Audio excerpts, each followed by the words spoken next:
14-year-old tried as an adult after committing a horrific murder in school. How exactly could a 14-year-old boy manage to attack a school teacher in the school premises, slitting her 16 times? It is seen on camera footage that Colleen leaves the classroom, walks down the corridor, and goes to the ladies' toilet on the second floor. Chism is seen immediately at the classroom door, and he follows Colleen, his teacher. He follows Colleen into the ladies' toilet.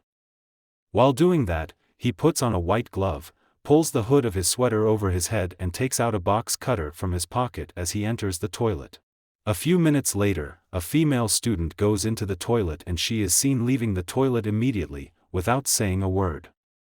10 minutes later, Chism leaves the toilet with the hood over his head, and blood is seen all over his hands from the footage, but there is no sign of Colleen. He goes outside, to the student car park and returns to the school building at 3:09 p.m. with a At 3:11 p.m. he enters the school toilet with a large blue recycling bin, red hooded sweatshirt. He was seen in the footage, wheeling the bin into the toilet, and when he leaves the toilet, he changed his clothes again. This time, he's putting on a white t-shirt and a ski mask over his head. He wheels the bin to a wooded area behind the school. At 4 p.m. he is captured entering the school building again. His jeans are covered in blood and he wasn't wearing any shoes.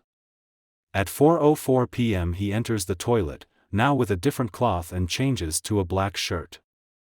He leaves the school ground, but another student's mother said she saw him running off and she informed the principal. Around 6:34 p.m. his mother, Diana Chism, couldn't find Chism and she calls the police. At 9 p.m. the principal sent out en masse email since there is a missing student. Shortly, a teacher speaks to the principal after speaking to Colleen's parents, and discovers Colleen was also missing. At 11:20 p.m. this was also reported to the police. But where was Chism all this while? Chism went to get fast food, and after that, he went to AMC Cinema. Shockingly, this young boy used Colleen's card. At 12:30 he was seen at Topfield, near a highway, by some officers. He was asked where he was going, and he said nowhere. The police proceeded to ask him to empty his pockets, and they discovered a credit card and ID card which did not belong to him. When asked, he claims he found them at Stop and Shop supermarket. The police let him know that there was no place in Topfield with Stop and Shop supermarket. So Chism claims he took the card from the owner's car, and the police asked him his name. They realize he was the reported missing teenager, but they were yet to discover that they had apprehended not just a thief, but a murderer. While there was still with him, they were informed of a missing Colleen, and this rose suspicions. In custody now, they decided to search his belongings further. They found a woman's underwear in his bag, a woman's purse, and a box cutter with blood stains.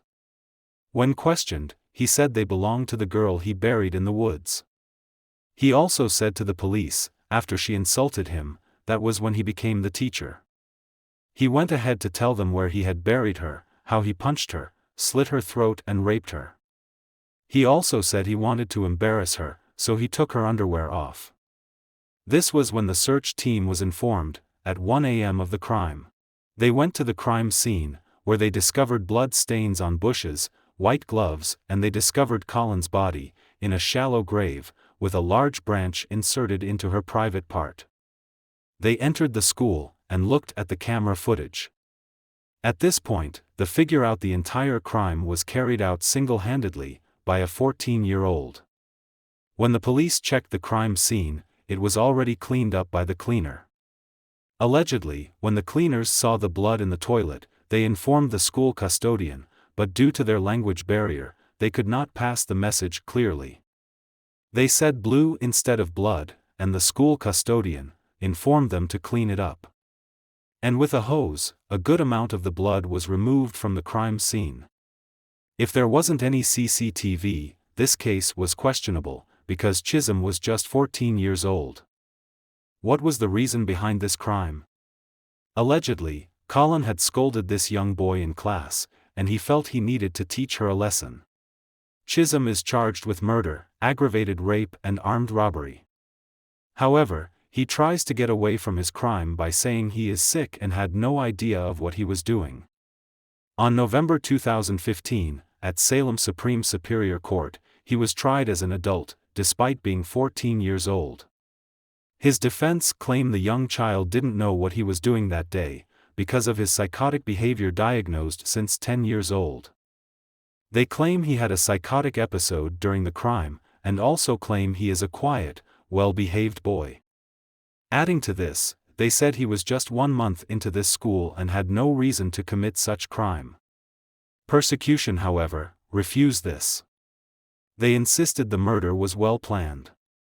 The fact he changed his clothes repeatedly shows he wasn't crazy, and the crime should not be blamed on any diagnosis.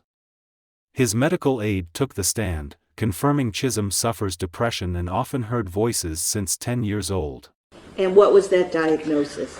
I made 2 diagnoses. One was a depressive state, best described in my view as a major depressive state, and another was a brief or transient. Why did this happen? Why did a 14-year-old boy, well-behaved, quiet, 1 month into high school, do these terrible things? This brought confusion between sending him to prison or to a mental facility. On December 15, 2015, a jury of 8 men and 4 women reached a decision and found him guilty. He was charged with first-degree murder of Ms. Colleen, aggravated rape, and armed robbery. On February 26, 2016, Chism was sentenced to life in prison and a parole eligibility of 25 years. Worse for an individual or a family to endure than the brutal and senseless murder of Colleen Ritzer. Colleen Ritzer lived a life of quiet heroism. That's what most teachers do. Henry Adams observed that a teacher affects eternity. She can never tell where her influence stops.